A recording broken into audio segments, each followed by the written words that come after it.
वसई विरार मनपा क्षेत्र में जहां दिन प्रतिदिन कोविड मरीजों की संख्या कहीं 200 तो कहीं 150 के आंकड़े को छू रही है। शासन द्वारा दिए गए निर्देशों के अनुसार धारा 144 लागू है, जिसमें 3 लोगों से ज्यादा की संख्या में इकट्ठे रहने पर पाबंदी लगाई गई है, ताकि सोशल डिस्टेंसिंग के मद्देनजर इसका पालन किया जा सके। लेकिन इसके बाद भी वसई विरार मनपा क्षेत्र में सोशल डिस्टेंसिंग की धज्जियां उड़ाई जा रही हैं। मास्क न लगाने पर फाइन होने के बावजूद भी लोग खुलेआम सड़कों पर बिना मास्क के नजर आ रहे हैं। ये देखकर ऐसा लग रहा है जैसे लोगों के मन से कोरोना का भय चला गया है।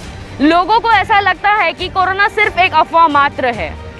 हालांकि शासन द्वारा मास्क नहीं पहनने वालों पर और इसका पालन नहीं करने वालों पर कार्रवाई की जा रही है, लेकिन इसके बाद भी ये नज़ारा वसई विरार के सड़कों पर देखने को मिल रहा है। वहीं वसई विरार मनपा अधिकारी वसंत मुक ने दावा कर रहे हैं कि मनपा क्षेत्र में प्रतिबंधित पॉलीथीन बंद कर दी गई है, जिसके बाद भी धड़ल्ले में वे बाजारों में बेची जा रही है, जिसकी तस्वीरें आप साफ साफ देख रहे हो।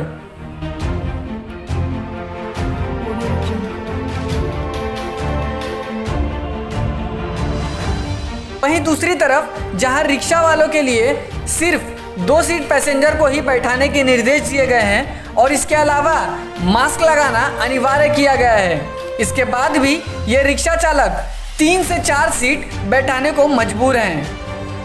वहीं दूसरी तरफ ऑटो में जहां 2 लोगों को बिठाने की ही अनुमति दी गई है, लेकिन ऑटो चालक मजबूरी में 3 लोगों को बिठा रहे हैं। और जब हमने उनसे इसकी वजह पूछी तो आइए सुनते हैं उन्होंने इस पर क्या कुछ कहा। हाँ मैडम, देखो ऐसा जब से लॉकडाउन हुआ है हम रिक्शे वाले कैसे जी रहे हैं, हम लोगों को कोई पूछने वाला नहीं है। किसी तरह से हम लोग रोटी रोजी करना भी करना चाह रहे हैं, तो हमको खड़ा होने का जगह ही नहीं मिल रहा है। रोड पे हम लोग खड़े हैं, थोड़ा भी ट्रैफिक होता है, कोई भी आके 2 गाली देता है तो 2 शब्द सुना के जाता है। स्टैंड है, आज कम से कम साल होने को आया धीरे धीरे, वहाँ से भी हम लोगों को हटा दिया गया है। अब हम लोग को खड़ा ही रहने का जगह नहीं, तो हम लोग धंधा कैसे करें, क्या करें? ना तो कोई प्रशासन पूछने आता है कि हम रिक्शा वाले कैसे, क्यों हम लोग इस देश में टैक्स नहीं देते हैं, कि इंश्योरेंस नहीं भरते हैं, कि पासिंग नहीं कराते हैं। सब कुछ होने के बाद भी हमको आज तक कोई पूछने वाला नहीं हम रिक्शे वालों का कि रिक्शे वाले कैसे जी रहे हैं, मर रहे हैं, क्या है। किसी तरह से हम लोग अपना रोटी रोजी भी चालू करना चाह रहे हैं, तो हमको जगह ही नहीं मिल रही कि कहाँ हम रिक्शा लगाएं। जबकि 1.5-2 घंटा में एक बार नंबर मिलता है, 2 ही सीट का परमिशन दिया गया है, तो हम 1.5-2 घंटा खड़ा रह के कहीं रहने का हमको जगह रहेगा, तब ना हम खड़ा होकर 2 पैसेंजर बैठाएंगे। हमको खड़ा होने के लिए कहीं जगह ही नहीं है, रोड पे मिला है। और दूसरी बात, कुछ प्रशासन का भी हमको सहयोग नहीं मिला है। बहुत सारे लोग हैं जिनको लाइसेंस नहीं, बैच नहीं, कुछ भी नहीं, आकर के हम लोगों के सामने बीच में भर लेते हैं। कुछ बोलने जाते हैं तो हम लोगों को मारने को भी तैयार हो जाते हैं। प्रशासन भी हमारा नहीं सुनता है, क्यों? क्योंकि उनको कुछ मिलता होगा उसके हिसाब से।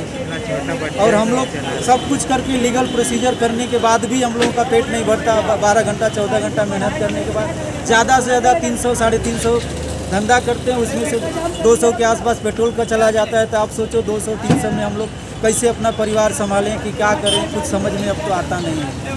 समस्या ये है कि हाँ हमारे पास सब कुछ है, बैच है, लाइसेंस है, फिर भी हम लोग को जो लाइन में भाड़ा मिलना चाहिए वो भी मिलता नहीं। जिसके पास बैच नहीं है और वो बाहर के राज्यों से आते हैं, उसको पहला नंबर पे नंबर लेके दादागिरी करके वो पैसेंजर लेके जाते हैं। और हमको जो लाइसेंस निकाला है, बैच निकाला है, उसको कुछ मिलता नहीं है, वो लाइन में खड़े के खड़े रह जाते हैं। ये मेरी समस्या है। इन मजबूर रिक्शा चालकों का कहना है कि हम 3 महीने से रिक्शा बंद कर घर पे बैठे थे और अब जब रिक्शा चालू हो गया है तो 2 घंटों के बाद हमारा नंबर आता है, जिसके कारण दिन भर में हम सिर्फ 300 से 400 का ही काम कर पाते हैं, जिसमें से आधा पैसा तो पेट्रोल में ही चला जाता है। आखिर सवाल यह है कि सरकार द्वारा रिक्शा चालकों के लिए कोई गाइडलाइंस क्यों नहीं दी जा रही हैं। एंटी करप्शन न्यूज़ के लिए शारदा जायसवाल और अदिति सिंह के साथ प्रज्ञा माघमारे, वसई विरार।